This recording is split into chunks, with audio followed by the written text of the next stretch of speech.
Terima kasih pemirsa, Anda masih bersama kami di Anjang Sana, ngobrol santai seputar pariwisata Jogja.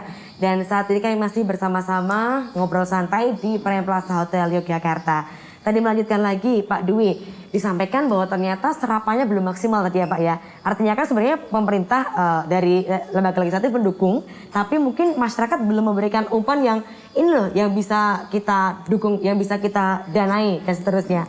Pak Dwi, kira-kira kemasan seperti apa sih Pak yang harus masyarakat ini lakukan atau barangkali menunya itu harus dibikin seperti apa sehingga bisa mengakses pendanaan yang tadi disampaikan ternyata serapannya belum maksimal nih Pak Dwi?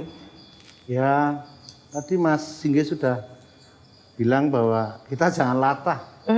Jangan latah itu trennya apa terus ikut-ikutan gitu. Tetapi bagaimana tadi basis wisata itu dibangun oleh sebuah perencanaan yang pas, sesuai dengan potensi. Itu. Oke. Persoalannya sekarang adalah potensi ini dibuat-buat karena trennya tidak itu gitu. Baik. Persoalannya itu. Tetapi bagaimana kita membangun sebuah destinasi yang khas? Kalau perlu tidak ada yang lain selain di situ. Ada duanya ya Pak. Itu. Nah, ini harus didukung oleh sebuah perencanaan. Nah, bagaimana sebuah rumah pariwisata tadi akan dibangun menjadi sebuah rumah yang bagus dengan interior yang bagus dan diminati orang datang di rumah yang namanya rumah pariwisata tadi harus dibangun sebuah perencanaan yang bagus. Oke. Kita ini sebetulnya di tempat dinas pariwisata juga kita mau mengajukan infrastruktur di destinasi wisata itu kita juga punya anggaran. Tetapi harus didahului dengan DD dulu. Ini tanahnya siapa dan sebagainya. Nah biasanya ini kita berhadapan dengan status tanah. Tadi saya bilang bahwa status tanah harus punyanya pemerintah. Kalau kita membangun dengan dana pemerintah bukan dengan aset punyanya pribadi nggak bisa. Sama tadi ini harus dicarikan celah. Bagaimana homestay tadi misalnya. Homestay kita support betul. Karena banyak homestay sekarang menjadi tren. Betul sih. Kanjeng Yudo tadi ngendika bahwa sekarang homestay menjadi tren salah satu pilihan yang lain setelah hotel. Itu seperti apa? Nah, saya kira ketika bicara tentang bagaimana mewujudkan wisata tadi, rumah wisata tadi, selalu bilang bahwa ini adalah rumah. Tetapi interiornya seperti apa? Interior itu ada UMKM, ada homestay, ada destinasi sendiri dan sebagainya. Ada WiFi tadi dan sebagainya. Ya. Kami ada, program itu kami ada. Tetapi untuk menuju ke sana, tadi di awal sudah bilang, untuk menuju ke sana harus dipayungi sebuah nomenklatur yang pas. Untuk menuju ke sana perencanaannya kayak apa. Makanya setelah ada Pergub 100 tentang bantuan keuangan di Kalurahan, senyampang dengan Pergub 40, sekarang di basis Kalurahan ini harus membuat master plan. Harus membuat master plan sehingga nanti kelihatan ini kewenangan kabupaten kota, ini kewenangan DIY. Nah, ini yang terjadi sekarang serabutan ini. Yang harusnya tidak ditangani oleh DIY, tangani di DIY. Begitu loh. Menu sudah ada, ini menu sudah ada ini loh. Cuman menu ini bagiannya kabupaten kota, ini bagian DIY. Kan begitu. Ini belum bersinergi ini. Belum sinergi. Masalahnya apa?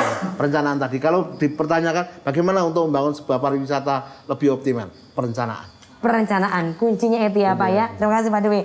Dari Kanjeng Yudo lagi. Kanjeng Yudo kira-kira bagaimanakah masyarakat bisa ambil bagian dalam upaya pengoptimalan potensi desa wisata? Apa yang masyarakat bisa lakukan Kanjeng Yudo? Ya kalau mungkin dari Dinas Pariwisata juga mungkin membuat kawasan Mbak. Kayak kawasan itu kan kalau kita lihat kayak di Merapi, jeep bayar sendiri. Terus mau lihat Gunung Merapi bayar sendiri. Kalau bisa dibikin satu kawasan, jadi satu pintu bisa meliputi semuanya atau paket. Itu paket udah kayak misalnya di Breksi mau ke Prambanan atau ke Candi Boko itu bisa satu one stop gitu loh. Jadi kalau kami malah dijadikan kawasan itu malah menjadi lebih baik dan itu lagi konsistensi itu udah penting. Iya, gitu. Baik. Konsistensi itu yang menjadi salah satu hal yang penting. Perencanaan, konsistensi. Dua hal ini juga ya. Baik, terima kasih Kanjeng Yudo. Pak Singgi, kira-kira kedepannya nanti seperti apa sih Pak desa wisata yang diharapkan bisa bertumbuhan, bermunculan di Yogyakarta yang bagaimana Pak Singgi? Saya kira kalau dari sisi jumlah sebetulnya kita tidak kemudian punya target jumlah ya. Tapi bagaimana desa wisata yang ada sekarang ini itu betul-betul mencerminkan desa wisata. Oke. Yang di dalamnya tentu ada homestay dan sebagainya. Kadang-kadang kita latah sebetulnya menyebut homestay saja itu sesuatu yang kemudian seakan menjadi brand. Homestay yang sesungguhnya itu adalah akomodasi yang berada dalam satu lingkungan rumah, dalam satu rumah dengan yang punya. Oke. Tapi sekarang ada homestay apa gitu, dilihat itu kayak hotel gitu ya. Nah ini yang kemudian harus dipahamkan. Jadi konsep desa wisata itu sendiri juga harus dibenahi, gitu ya. Ada yang menyebut desa wisata, ternyata di situ tidak ada penduduknya. Tapi ada kayak homestay kecil yang dibangun gitu ya. Kemudian itu dalam satu kawasan, tapi penduduknya rano. Itu bukan desa wisata. Nah, kayak investor, kayak resort ya. Jadi ini yang kemudian juga harus diluruskan. Jadi memang betul-betul desa wisata itu live in, itu berarti adalah bermalam atau menjadi bagian dari sebuah ekosistemnya desa wisata itu sendiri. Di situ ada homestay, di situ ada budaya, ada sosial, ada produk UMKM tadi yang kemudian harus menyatu dengan ekosistem desa wisata itu sendiri. Oke, baik. Terima kasih Pak Singgi. Nah, mungkin barangkali sebelum kita akhiri obrolan kita kali ini dari Kanjeng Yudo, harapannya ke depan seperti apa Kanjeng Yudo untuk pengembangan desa wisata dan juga tentunya untuk masyarakat di DIY sendiri? Ya, yang pertama pandemi COVID-19 ini semoga cepat berakhir. Amin. Karena desa wisata ini kan harapannya ke turis atau pengunjung. Kalau tidak ada pandemi ini, insya Allah mungkin akan lebih banyak lagi. Dan juga kita di DIY pun inovasi-inovasi itu nggak ada habisnya. Apalagi wisata budaya, saya rasa akan digali lagi nanti. Harapannya dari 141 itu akan menular menjadi 392 kelurahan. Amin. Sehingga semua kelurahan tuh ada desa wisata, budaya dan seni. Oke. Itu harapan kami di Biro Tata Pemerintahan. Baik, terima kasih Kanjeng Yudo. Dari Pak Dwi harapannya seperti apa Pak?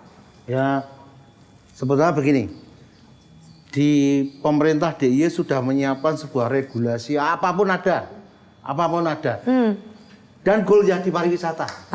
Goalnya di pariwisata. Tadi rumah pariwisata harus diisi dengan UMKM, misalnya begitu. UMKM sebetulnya kita sudah punya cita-cita yang tercantum dalam Perda Rencana Pembangunan Industri. Nah, bagaimana industri pangan, sandang, kerap, logam bisa mewarnai interior yang namanya rumah pariwisata. Kita punya regulasi semua. Tinggal bagaimana eksekusinya tadi. Karena eksekusinya pasti perda ini harus diikuti oleh sebuah perencanaan tadi. Karena rencana pembangunan industri cita-cita menjadi sebuah kawasan dan goalnya pariwisata. Baik, terima kasih Pak Dwi. Dari Pak Singgi kira-kira harapannya seperti apa Pak? Ya, jadi kalau kita bicara pariwisata, salah satu dari yang kita dorong untuk menjadi game changer-nya adalah desa wisata. Tentu desa wisata saya berharap ini akan tumbuh, berkembang dan tidak lupa jati dirinya, tidak lupa esensi dari masyarakatnya. Sehingga betul-betul dari masyarakat untuk masyarakat, tapi ini adalah mensejahterakan. Dengan semangat semakin dilestarikan, semakin mensejahterakan, saya ini bagian yang perlu didorong untuk kemudian tumbuh berkembang. Saya itu. Ya, baik, terima kasih Pak Singgi. Luar biasa sekali obrolan kita kali ini. Sekali lagi terima kasih Kanjeng Yudo, Pak Dwi dan juga Pak Singgi. Kita berharap ya semakin banyak potensi yang bisa terus digali dan juga kita berharap semakin banyak masyarakat yang sadar dan ingin menjadi bagian dalam upaya pembangunan dari desa wisata di Yogyakarta. Terima kasih sekali lagi untuk para narasumber dan juga terima kasih pastinya untuk Dinas Pariwisata Daerah Istimewa Yogyakarta dan juga tentunya terima kasih venue kita kali ini di Prime Plaza Hotel Yogyakarta. Jadi tunggu apa lagi? Yuk kita jadi bagian dalam upaya pembangunan desa wisata di Yogyakarta. Saya Fana Bella Arin, sampai jumpa dan bye-bye.